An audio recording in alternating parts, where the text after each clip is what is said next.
कथा में ये प्रसंग था कि इंद्रनील पर्वत पर अर्जुन तपस्या कर रहे हैं और इंद्र जो है वो बनावटी ब्राह्मण का वेश बना करके वहां जाते हैं और इंद्र की ही बुराई करने लगते हैं। ऐसा समझाते हैं अर्जुन को कि आप इंद्र की तपस्या बेकार कर रहे हैं, इंद्र से आपको कोई वरदान या लाभ नहीं मिल पाएगा। उस समय अर्जुन ने इंद्र को आया हुआ देख करके, इंद्र जो है ब्राह्मण के वेश में, नकली ब्राह्मण के वेश में गए थे, तो अर्जुन ने उनकी पूजा आराधना स्तुति की। उसके बाद अर्जुन ने पूछा, आपका आगमन किस लिए हुआ है, आप क्यों आए हैं? इस पर ब्राह्मण वेशधारी इंद्र ने अर्जुन को ऐसे वचन कहे, ऐसी बातें बतलाई कि जिससे कि अर्जुन का इंद्र के प्रति आकर्षण कम हो जाए, इंद्र के प्रति लगाव कम हो जाए, यानी इंद्र की बुराई ही बताई उन्होंने। पर अर्जुन का निश्चय पक्का था, इरादा मजबूत था। अर्जुन का इरादा पक्का था। तब अपने स्वरूप में प्रकट होकर इंद्र ने अर्जुन को शिव मंत्र दिया, भोलेनाथ का मंत्र इंद्र ने अर्जुन को दिया। पहले व्यास जी ने दिया और फिर इंद्र ने भी भोलेनाथ की पूजा उपासना के लिए अर्जुन को तैयार किया, मंत्र दिया और जप करने की सलाह दी कि इस शिव मंत्र का जप करें। इसके बाद अंचलों को सावधानी के साथ, जो इंद्र ब्राह्मण के रूप में आए थे उनके साथ तमाम सहायक आए थे, जिन्हें अनुचर कहते हैं, अनुचर का मतलब नौकर या सेवक, वो इंद्र के साथ आए थे। उनसे इंद्र ने कहा कि जब तक ये तपस्या करें तो इंद्र की रक्षा आप लोग करेंगे। उनको रक्षा का भार इंद्र ने दे दिया। अर्जुन से बोले इंद्र, तुम्हें कभी भी आलस्य नहीं करना चाहिए, प्रमाद पूर्वक राज्य नहीं करना चाहिए। राजा को कभी आलसी नहीं होना चाहिए, राजा को सदा उत्सुक रहना चाहिए और सदा मतलब परिश्रमशील, लगनशील होना चाहिए।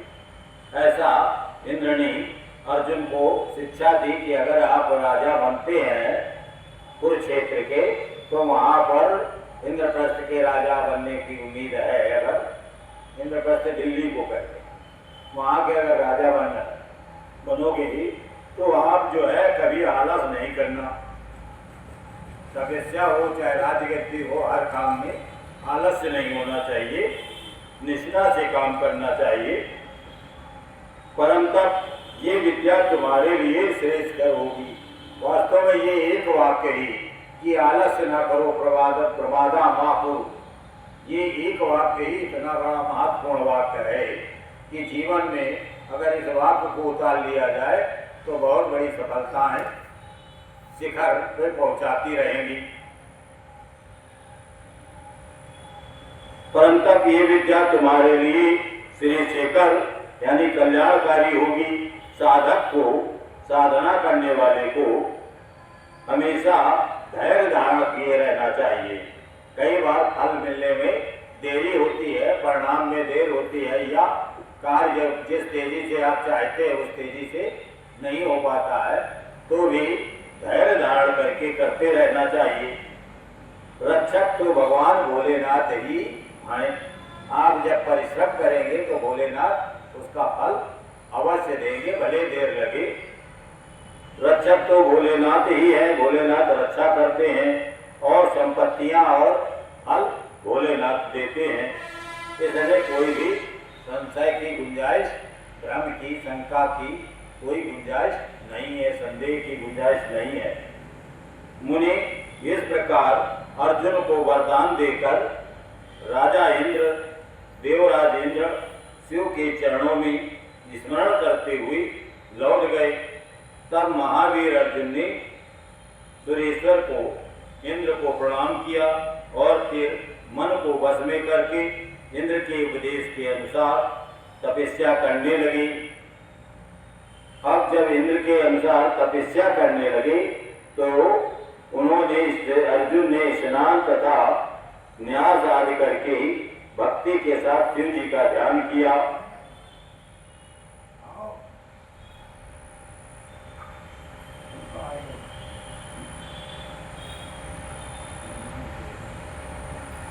अर्जुन ने शिव जी का ध्यान किया। उस समय एक श्रेष्ठ मुनि की बात, अर्जुन जो है एक पैर में एकाग्र दृष्टि से मंत्र जाप कर रहे थे। इस प्रकार प्रेम पूर्वक शिव जी का स्मरण करके शंभु के उत्कृष्ट भोलेनाथ का 5 अक्षर का मंत्र है नमः शिवाय। नमः शिवाय का जाप किया अर्जुन ने और घोर तपस्या की। तपस्या का ऐसा तेज प्रकट हुआ कि उससे देवगण भी चिंतित और विस्मित हो गए, अचरज में पड़ गए।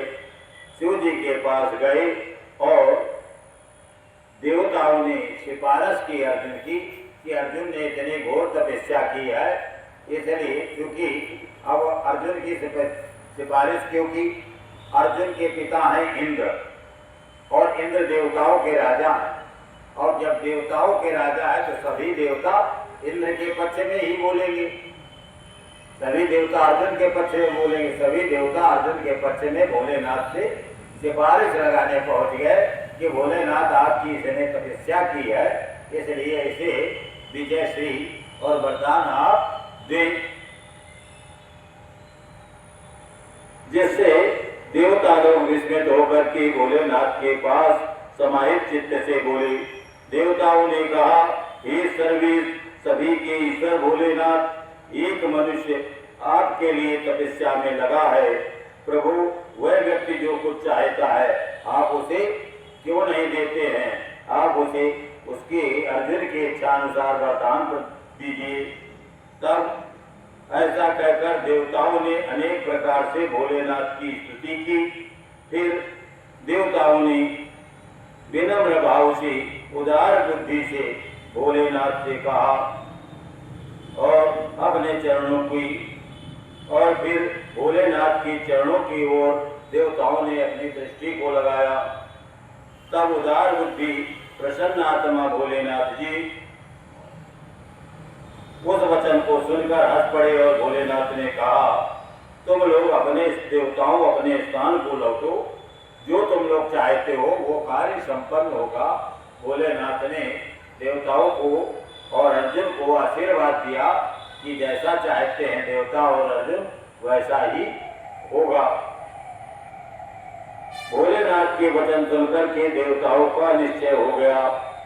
तब देवता लौट गए और इसी समय एक दैत्य था जिसका नाम था मूक, दुर्योधन के वंश का।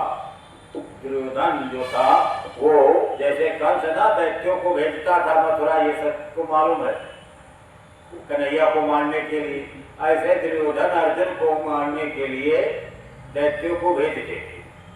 तो एक दैत्य को, वो मूक नाम का दैत्य था, उसका नाम मूक था, हो सकता मौन रहता हो, और वो वाराय जो है सुअर का वेश बना करके गया जहाँ तपस्या कर रहे थे अर्जुन।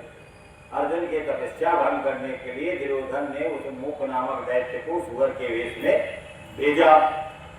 और जब वो भेजा तो इधर अर्जुन से भोलेनाथ को चिंता हुई कि हमारा अर्जुन कहीं इस दैत्य से परास्त न हो जाए।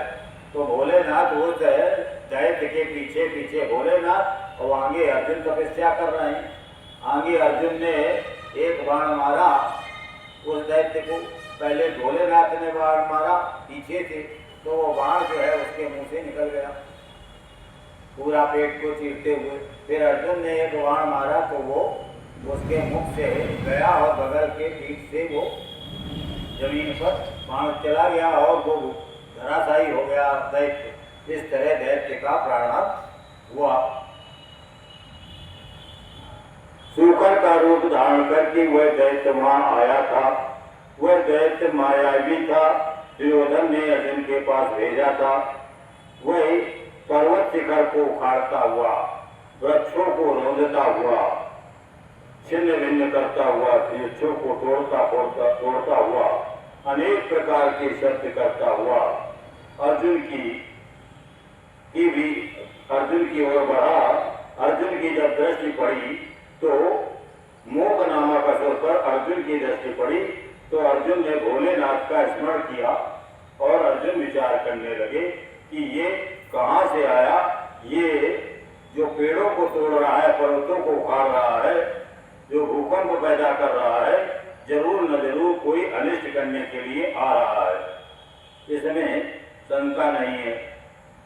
कहते हैं कि जिसका दर्शन होने पर मन प्रसन्न हो जाए वह निश्चय ही ऐसी होता है, और जिसके देखने से मन में डर पैदा हो जाए तो वह शत्रु हो सकता है। तो उसको देखकर, दैत्य को आता देखकर अर्जुन के मन में जो व्याकुलता हुई, निश्चित ही वो व्याकुलता शत्रु भाव को दिखलाती है कि शायद ये कोई शत्रु आ रहा है। दूर से ही पता लगा कि शत्रु आ रहा है। आचार से कुल का पता लगता है। किसी व्यक्ति का अगर आप आचरण देखें, अगर उसका आचार, व्यवहार, बैठक उठक अच्छी है तो इसका मतलब वो व्यक्ति अच्छे कुल का है, अच्छा परिवार, अच्छा वंश उसका है, ऐसा लिखा है। तो आचरण से कुल का पता लगता है। और वार्तालाप से अगर दो चार बातें करो किसी से तो उसकी पढ़ाई लिखाई का पता लग जाता है कि पढ़े है या अनपढ़ है, वो बातचीत से पता लगता है। मतलब कहने का शास्त्र का ज्ञान, अगर वेद विद्या, उपनिषद, पुराण, रामायण, गीता अगर उसने पढ़ी है तो बातचीत में पता लग जाता है। ऐसे ही चार नेत्र से भी पता लगता है। 4-5 प्रकार के नेत्रों का वर्णन है इसमें कि किस तरह के नेत्र है तो क्या पता लगेगा। उसकी आंखें सामने वाले की देखो तो सामने वाले की आंखों में अगर प्रेम झलक रहा तो वो पता लग जाएगा कि ये प्रेम और इसने उससे करेगा।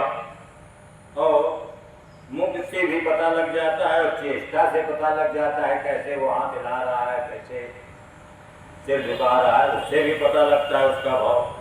बोलने से, नेत्र से और मुख के विकार से मन के भीतर के भाव बाहर आ जाते हैं। उसके अंदर मन में क्या है ये उसके चेहरे से, चाल ढाल से आ जाता है। 4 प्रकार के नेत्र होते हैं।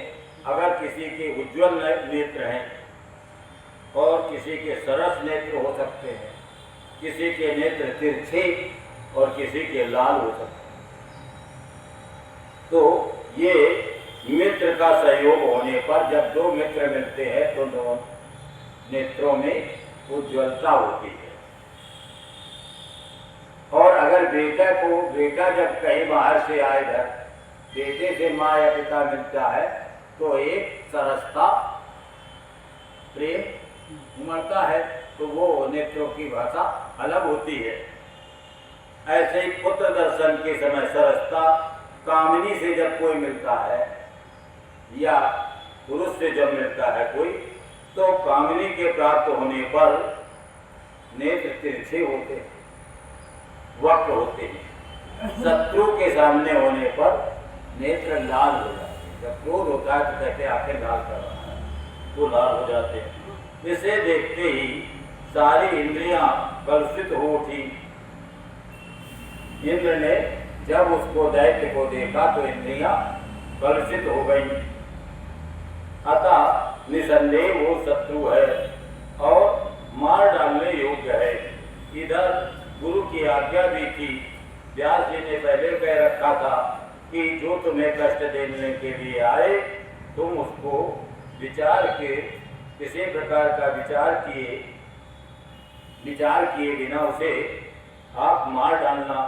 तथा अर्जुन ने भी बाण अस्त्र धारण करते थे। अर्जुन धनुष बाण लिए रहते थे। और बाण लोग किस लिए लेते हैं? अस्त्र शस्त्र अगर लिए हैं, दुश्मन आ जाए तो अस्त्र चलाना होता है।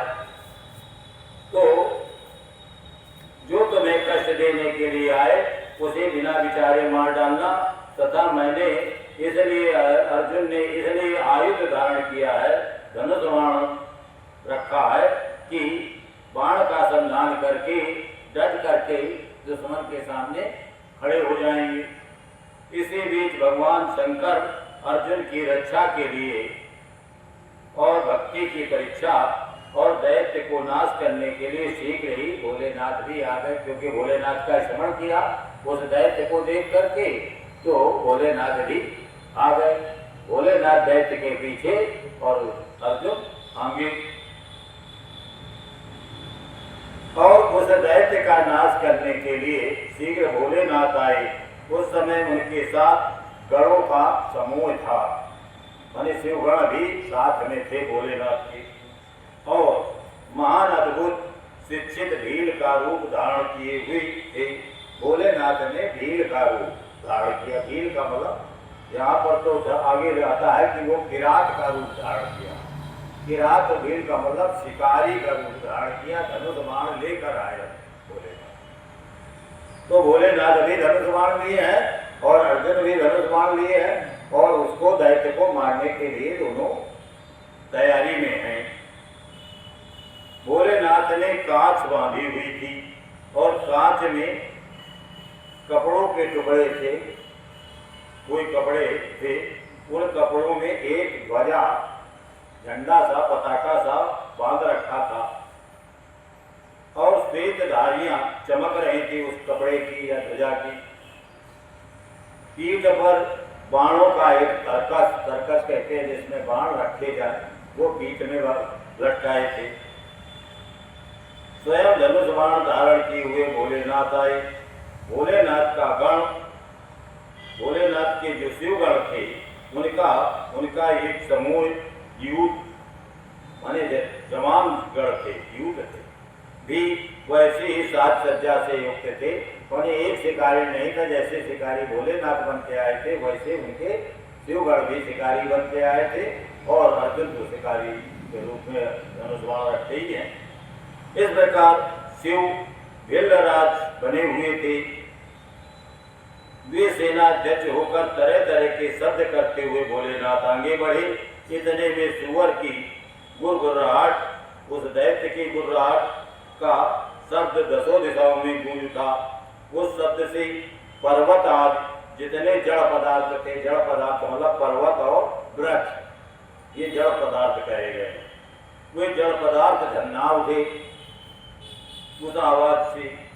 तब उस बनेचर के शब्द से, बनेचर मतलब सुअर के शब्द से घबरा कर अर्जुन सोचने लगे, और क्या भगवान शिव तो नहीं है जो यहाँ सुख करने के लिए पधारे। यानी अर्जुन ने शिव भोलेनाथ को शिकारी के रूप में देखा, तब अर्जुन को लगा हो सकता है भोलेनाथ मेरी सहायता के लिए आए हैं।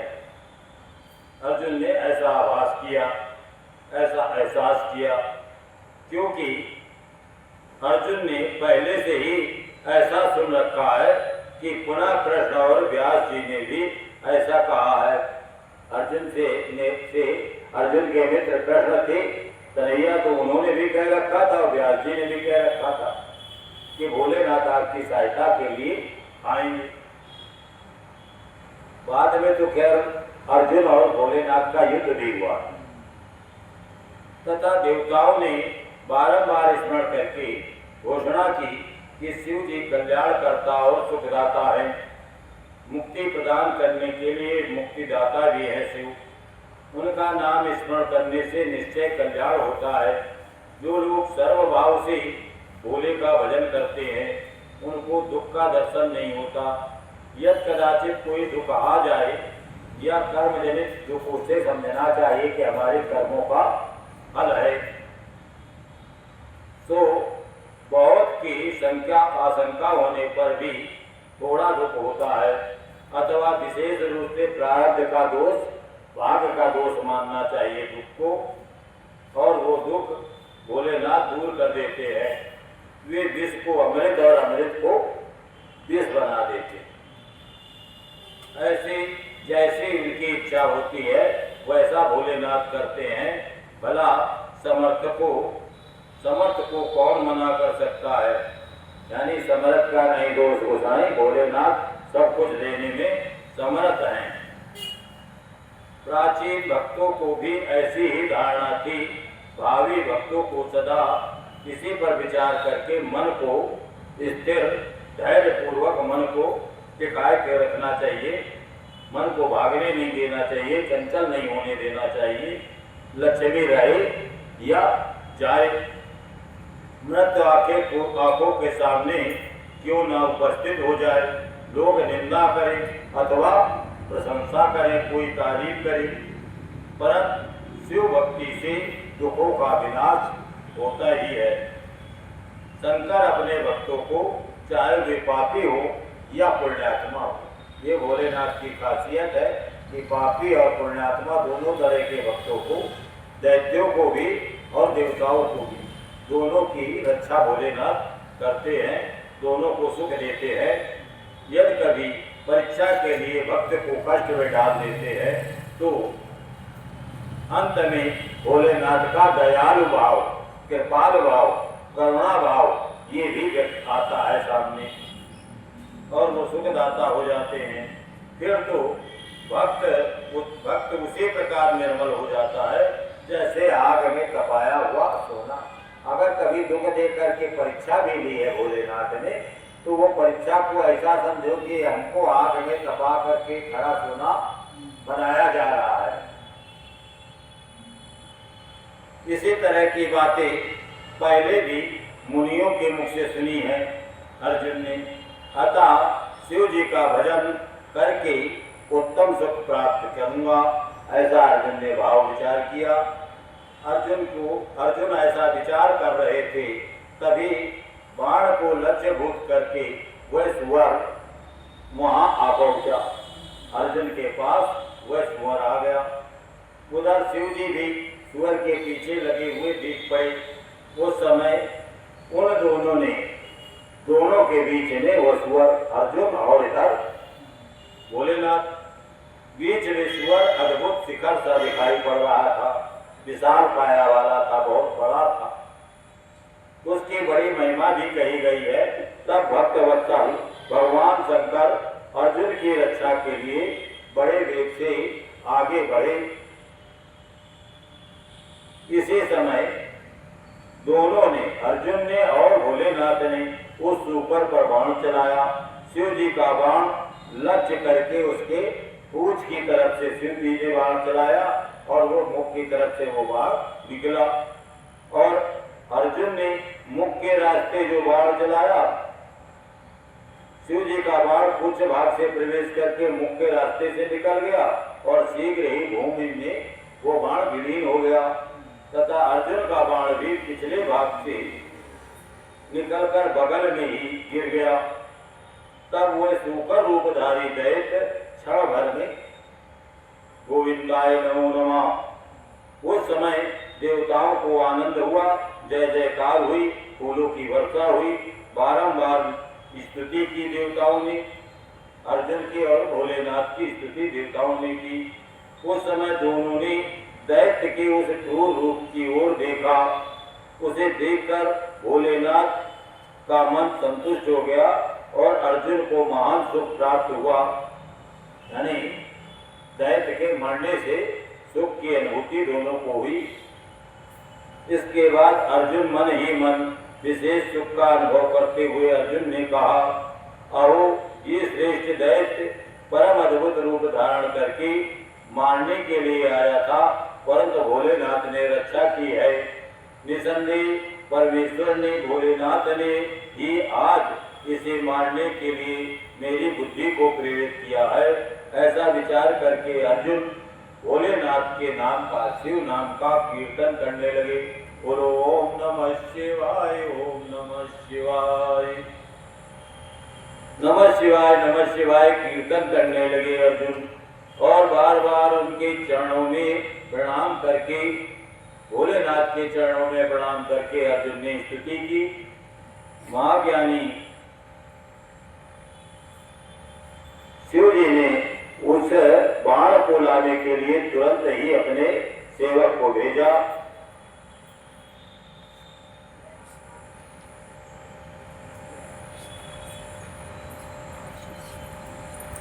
उधर अर्जुन भी उसी निमित्त वहां आए। जो दोनों बाण गिरे थे, एक अर्जुन का बाण और एक भोलेनाथ का बाण, वो दोनों जमीन में गिरे थे, तो उन दोनों बाणों को उन्होंने उठाने के लिए भेजा।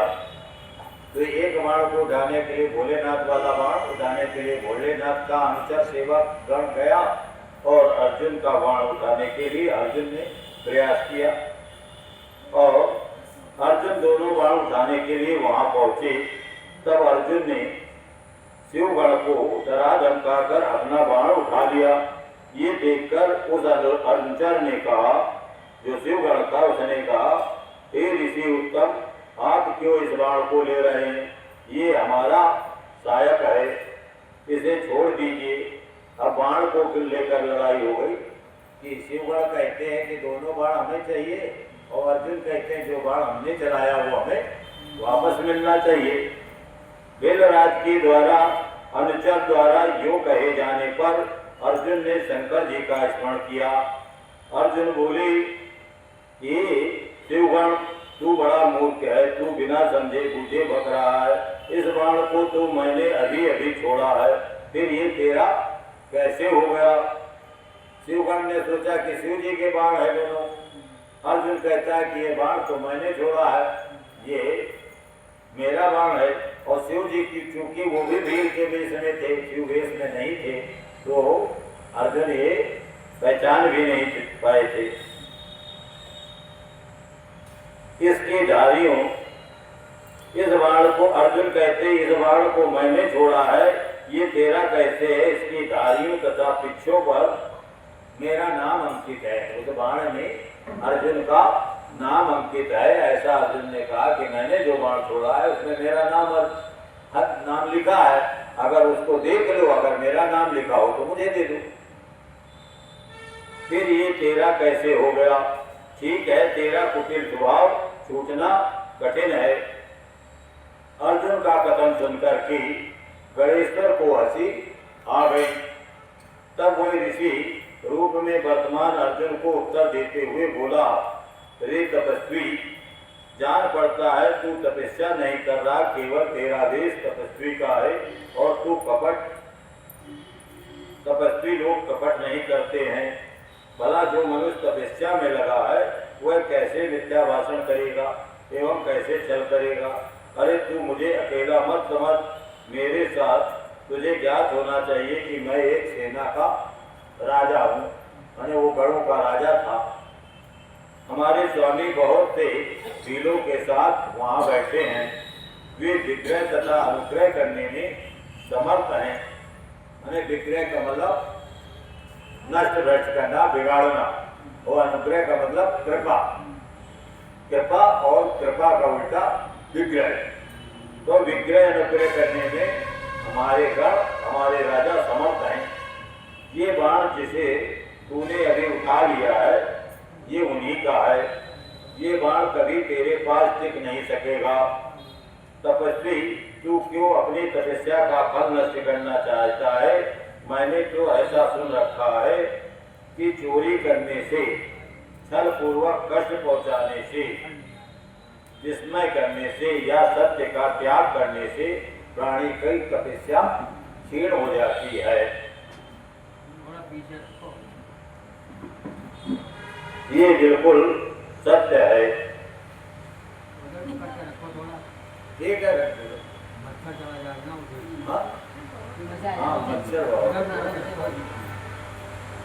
ये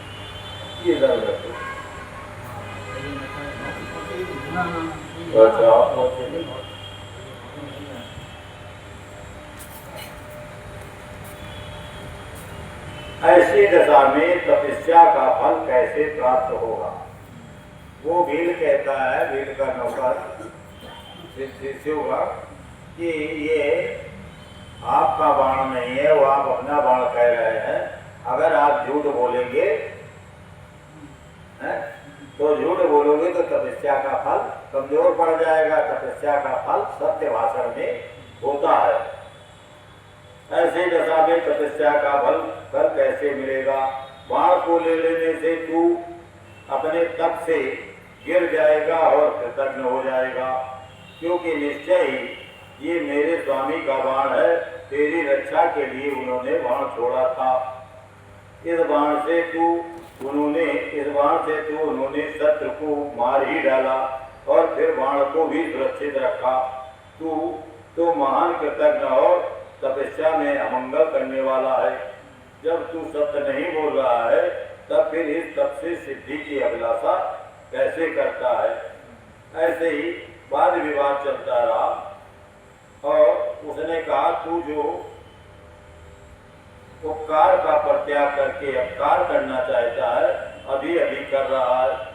ये तेरे लिए मतलब तरह तरह के उसने तर्क दिए शिवगढ़ ने। इस पर कुपित होकर के अर्जुन ने भी कहा, अर्जुन ने कहा कि मेरी बात सुन लो। जिस समय तेरा स्वामी आएगा उस समय मैं उससे उसका हल चखाऊंगा। मतलब दोनों आपस में अर्जुन ने भी उसके बारे में अब खराब बात कही। कहने लगा जिस समय तेरा स्वामी आएगा फल चखाऊंगा, तेरे साथ युद्ध करना ठीक नहीं है, अतः मैं तेरे स्वामी के साथ युद्ध करूंगा। अब अर्जुन को मालूम है कि इसका स्वामी भोलेनाथ है, क्योंकि सिंह और गीदड़ का युद्ध ठीक नहीं होता है। अर्जुन के कहने पर भीड़ जहाँ शिव अवतार में सेनापति किरात विराजमान थे। भोलेनाथ का एक किरात अवतार है।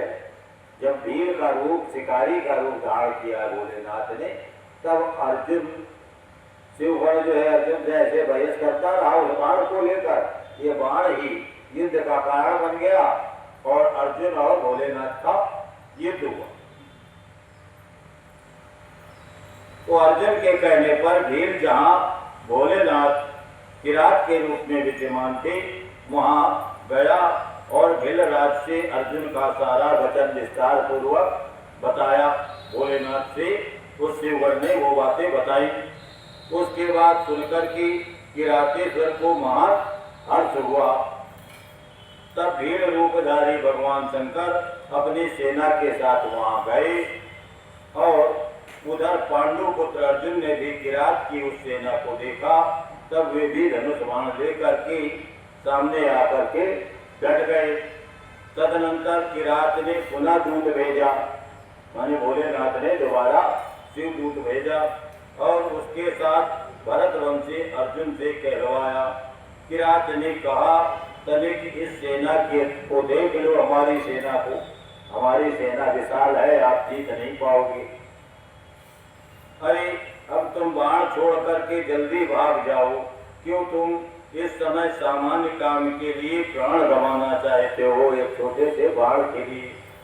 नंदीश्वर कहते हैं कि जब अर्जुन की सब तरह से रक्षा करने के लिए किरात रूपी भोलेनाथ ने उनकी भक्ति की परीक्षा के निमित्त ऐसी बात कही तो वो अर्जुन के पास पहुंचा और अंत में फिर ये युद्ध समाप्त हुआ। और अर्जुन ने जब भोलेनाथ को पहचान लिया तो अर्जुन ने क्षमा प्रार्थना की और स्तुति की। हर बार परिणाम इसी तरह का होता है कि भक्त परीक्षा लेते हैं जब भोलेनाथ तो पहले पहचान नहीं पाता, जब पहचान होती है सुनती है तो पहचान करने के बाद क्षमा प्रार्थना और स्तुति होती है।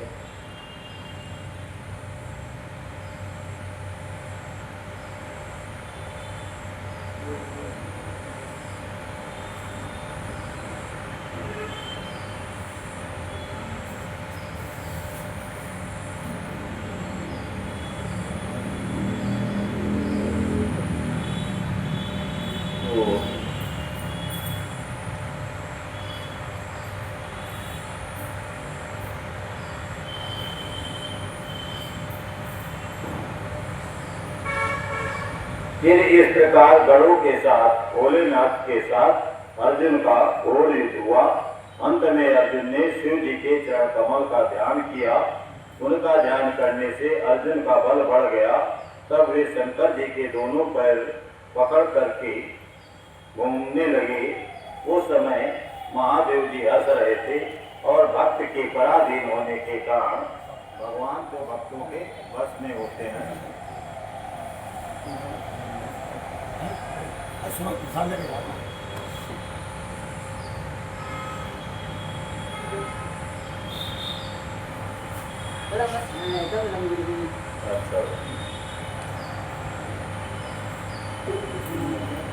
भोलेनाथ भगवान भक्तों के पराधीन होते हैं और पराधीन होने के कारण भगवान भक्तों के दास हो जाते हैं। इसलिए उन्होंने भोलेनाथ ने ऐसी लीला रची जो असंभव लीला थी।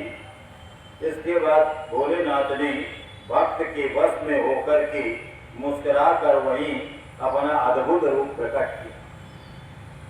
भोलेनाथ ने अपने वास्तविक रूप में आ गए ताकि अर्जुन जान सके, यानी अर्जुन को परिचय दिया कि मैं भोलेनाथ हूँ। पुरुषोत्तम शिव जी का जो स्वरूप पुराणों में वर्णित है, जो व्यास जी ने अर्जुन को जो स्वरूप बताया था भोलेनाथ का, उसी स्वरूप में भोलेनाथ प्रकट हुए।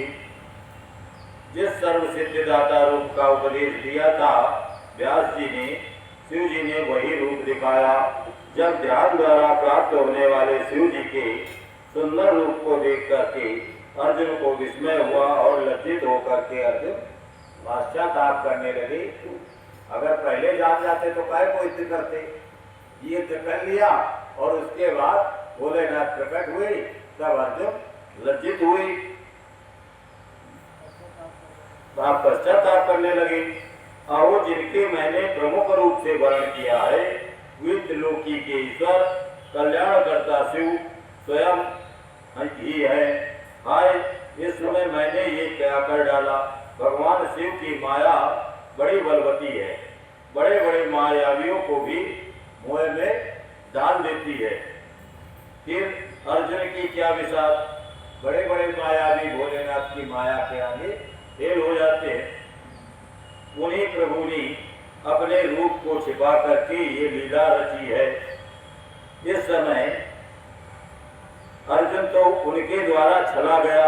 इस प्रकार अपनी बुद्धि से विचार करके अर्जुन ने हाथ जोड़ करके प्रणाम किया। फिर खिन्न मन से अर्जुन बोले, हे महादेव, आप तो कृपालु हैं, भक्तों की कल्याण करते हैं, मेरा अपराध क्षमा कर दो।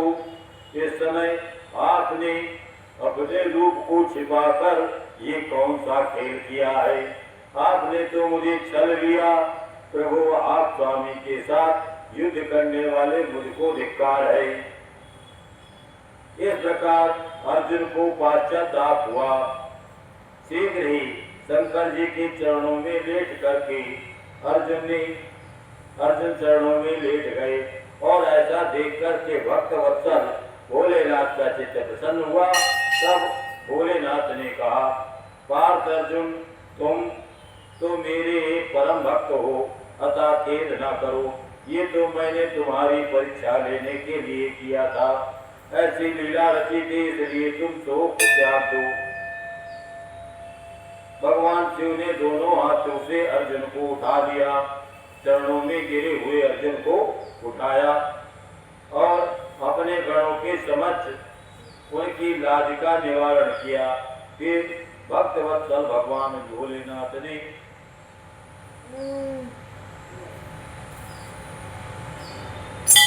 पांडपुत्र अर्जुन को सब तरह से आनंद देते हुए भोलेनाथ बोले। शिव जी ने कहा, पांडवों में श्रेष्ठ अर्जुन, तुम पर मैं प्रसन्न हूँ, अतः तुम वरदान मांगो। इस समय तुमने जो मुझ पर प्रहार और आघात किया है, उसे मैंने अपनी पूजा मान लिया है। साथ ही ये सब तो मैंने अपनी इच्छा से किया है, इसमें तुम्हारा अपराध नहीं है।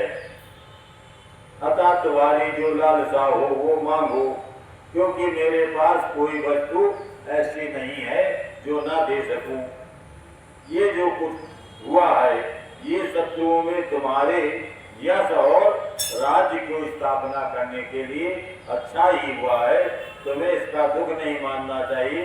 अब तुम सारी घबराहट छोड़ दो आपके अर्जुन के हाथों दैत्य का वध हुआ, इसलिए अर्जुन को यश की प्राप्ति होगी। जिसके हाथ शत्रु का वध होता है उस वीर को यश मिलता है। वीर हो गया वसुंधरा। भगवान शंकर के कहने पर अर्जुन भक्ति पूर्वक सावधानी से खड़े होकर शंकर जी से बोले, हे भोलेनाथ, आप तो बड़े स्वामी, उत्तम स्वामी हैं। भक्तों के आपको भक्त बहुत प्रिय है। मैं आपकी करुणा का क्या वर्णन करूं? आप तो कृपालु हैं। अर्जुन ने शंकर की भक्ति युक्त वेद सम्मत स्तुति की। अर्जुन ने लंबी चौड़ी स्तुति गाई है। भोलेनाथ की काफी बड़ी स्तुति है। अर्जुन द्वारा किए गए स्तुति को सुनकर के भोलेनाथ प्रसन्न हुए। तब हंसते हुए अर्जुन से भोलेनाथ बोले, अब अधिक कहने से क्या लाभ? तुम मेरी बात सुनो, अपना अभिष्ट वर मांग लो। शंकर जी के कहने पर अर्जुन ने हाथ जोड़ करके गदगद वाणी में बोलना शुरू किया। अर्जुन ने कहा, आप अंतर्यामी घटघट के वासी घटघट को जानने वाले हैं। ऐसी दशा में मैं क्या कहूँ? मुझ पर शत्रुओं द्वारा जो संकट प्राप्त हुआ था वह तो आपके दर्शन से नष्ट हो गया। अब जिस प्रकार मुझे संसार में सिद्धि प्राप्त हो, संसार में सफलता मिले, वैसी कृपा कीजिए। इतना कहकर अर्जुन ने हाथ जोड़ करके निकट खड़े हो गए। श्री जी को ज्ञात हो गया कि अर्जुन मेरा भक्त है। भोलेनाथ प्रसन्न हुए और पाशुपत नाम का अस्त्र, एक धनुष का पाशुपत जिसे कहते हैं, वो भोलेनाथ ने अर्जुन को अस्त्र दे दिया कि इससे युद्ध करना महाभारत का, तो इस अस्त्र से आपकी विजय होगी। मैंने बिना मांगे अर्जुन ने ये नहीं बता पाया कि हमें क्या चाहिए, लेकिन भोलेनाथ समझ गए और उन्होंने पाशुपत अस्त्र दे दिया। शिव जी बोले, तुम्हें अपना महान अस्त्र मैं दे रहा हूं। इसे धारण करने से शत्रुओं के लिए तुम अजय हो जाओगे। कोई शत्रु तुम्हें जीत नहीं पाएगा। जाओ विजय लाभ करो। साथ में मैं कृष्ण से भी कहूंगा। भोलेनाथ ने कहा कि मैं कृष्ण भगवान को आपके साथ लगाए दे रहा हूं। जहां भी दिक्कत आएगी कृष्ण आपको सहारा दे देंगे। जाओ विजय लाभ करो। साथ में कृष्ण से कहूंगा कि तुम्हारी सहायता कृष्ण करेंगी, क्योंकि कृष्ण भोलेनाथ के स्वरूप है और भोलेनाथ का कार्य करने वाले कृष्ण कन्हैया हैं। भारत, हे अर्जुन, मेरे प्रभाव से तुम निष्कंटक राज्य भोगो और अपने भाई युधिष्ठिर से सर्वदा नाना प्रकार के धर्म कार्य यज्ञ कार्य कराते रहो। ऐसा कहकर के भोलेनाथ ने अर्जुन के मस्तक पर अपना हाथ रखा और अर्जुन द्वारा पूजित होकर के शीघ्र भोलेनाथ अंतर ध्यान हुए। इस प्रकार शंकर से वरदान और अस्त्र पाकर अर्जुन भी प्रसन्न हुई। तब अपने मुख्य गुरु शिव का भक्ति पूर्वक स्मरण करते हुए अर्जुन आश्रम को लौट आए। वहाँ अपने अर्जुन से मिलकर सभी भाइयों को आनंद मिला और जैसे मृतक के शरीर में प्राण आ जाए ऐसे भाई जब वापस आता है तो प्राण सब में आ गए। उत्तम व्रत का पालन करने वाली द्रौपदी को सुख मिला। पांडवों को ज्ञात हुआ कि शिव जी भोलेनाथ अर्जुन पर प्रसन्न है। तब उन्हें आनंद हुआ। उस आश्रम में पांडवों का भला करने के लिए चंदन युक्त फूलों की वर्षा होने लगी। तब उन्होंने हर्षपूर्वक संपत्ति दाता कल्याणकर्ता शिव को नमस्कार किया। 13 वर्ष की अवधि समाप्त हुई। 13 वर्ष का उन्हें वनवास था। 12 वर्ष का वनवास, अब 1 साल का अज्ञातवास। ऐसा 13 वर्ष का जो वनवास था धीरे धीरे वो समाप्त हुआ तपस्या के द्वारा। ये जानकर निश्चय ही अवश्य ही हमारी विजय होगी, भाइयों को विश्वास हो गया। इसी अवसर पर कृष्ण को पता लगा कि अर्जुन लौट कर आ गए हैं। समाचार सुनकर के केशव भी अर्जुन से मिलने के लिए पधारे। और इसलिए पधारे तथा कृष्ण ने कहा, केशव कहने लगे कि इसलिए मैंने कहा था कि शंकर जी संपूर्ण कष्टों का विनाश करने वाले हैं। और वो कृष्ण कहते हैं कि मैं भी नित्य भोलेनाथ की सेवा करता हूँ, अतः आप लोग भोलेनाथ की सेवा पूजा किया करो।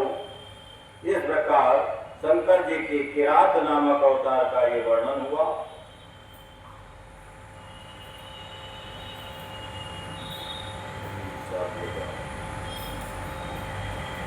अब सर्वव्यापी शंकर के 12 अन्य ज्योतिर्लिंगों का वर्णन सुनाते हैं। 12 ज्योतिर्लिंग अपने देश में है, उनका वर्णन आता है, उनमें उससे श्रवण करें। अनेक प्रकार के मंगल और कल्याण करने वाले ये ज्योतिर्लिंग हैं। उनमें से सौराष्ट्र में, गुजरात में जो सौराष्ट्र है, वहाँ पर सोमनाथ का मंदिर है, वह भोलेनाथ का सोमनाथ मंदिर ज्योतिर्लिंग अवतार कहलाता है। दूसरा श्रीशैल पर्वत में मल्लिकार्जुन नाम का अवतार है। उज्जैनी में महाकाल है और ओंकार में ओंकार अमरेश्वर है। काशी में विश्वनाथ है।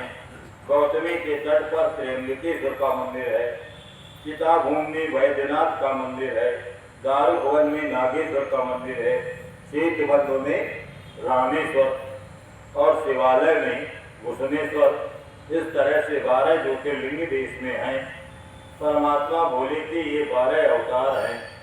ये दर्शन और स्पर्श करने से मनुष्य को सब प्रकार का आनंद मिलता है।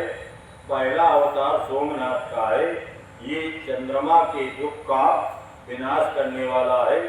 इनका पूजन करने से टीबी, कुष्ठ आदि रोगों का नाश हो जाता है। सोमनाथ का पूजन करने से टीबी का मर्ज और कोढ़ का मर्ज, इन मर्जों में लाभ मिलता है। सोमेश्वर नामक शिव अवतार सौराष्ट्र नामक पावन प्रदेश में लिंग रूप से स्थापित है, शिवलिंग के रूप में। पूर्व काल में चंद्रमा ने भोलेनाथ की पूजा की थी। वहीं संपूर्ण पापों का विनाश करने वाला एक चंद्रकुंड भी है गुजरात में। सोमनाथ के मंदिर में वहाँ एक चंद्रकुंड है, जिसमें स्नान करने से मनुष्य रोग से मुक्त हो जाता है। यानी रोग में लाभ होता है उसके जल से। परमात्मा शिव की सोमेश्वर नामक महालिंग का दर्शन करने से मनुष्य पाप से छूट जाता है और उसे मोक्ष मिलता है। शंकर जी का दूसरा अवतार मल्लिकार्जुन है, श्रीशैल पर्वत पर है। वह भक्तों को अभिष्ट फल देने वाला है। भगवान शिव परम प्रसन्न होकर निवास भूत कैलाशगिरी में लिंग रूप में शैल पर्वत पर पधारे और पुत्र प्राप्ति के लिए